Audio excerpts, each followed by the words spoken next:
Then he left them, got back into the boat, and crossed to the other side. The disciples had forgotten to bring bread except for one loaf they had with them in the boat. "Be careful," Jesus warned them. "Watch out for the yeast of the Pharisees and that of Herod." They discussed this with one another and said, "It is because we have no bread." Aware of their discussion, Jesus asked them, "Why are you talking about having no bread? Do you still not see or understand?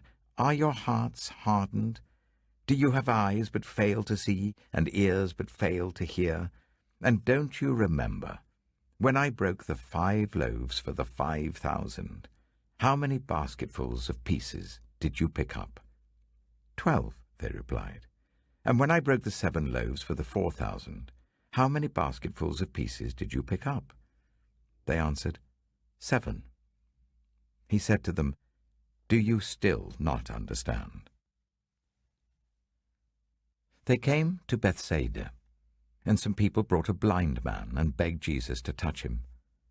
He took the blind man by the hand and led him outside the village. When he had spat on the man's eyes and put his hands on him, Jesus asked, "Do you see anything?" He looked up and said, "I see people. They look like trees walking around." Once more Jesus put his hands on the man's eyes. Then his eyes were opened, his sight was restored, and he saw everything clearly. Jesus sent him home, saying, "Don't even go into the village."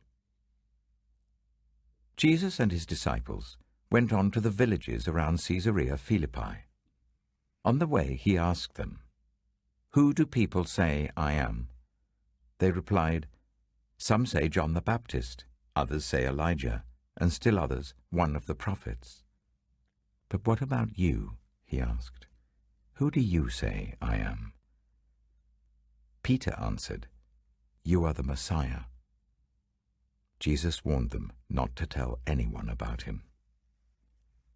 He then began to teach them that the Son of Man must suffer many things and be rejected by the elders, the chief priests, and the teachers of the law, and that he must be killed, and after 3 days rise again.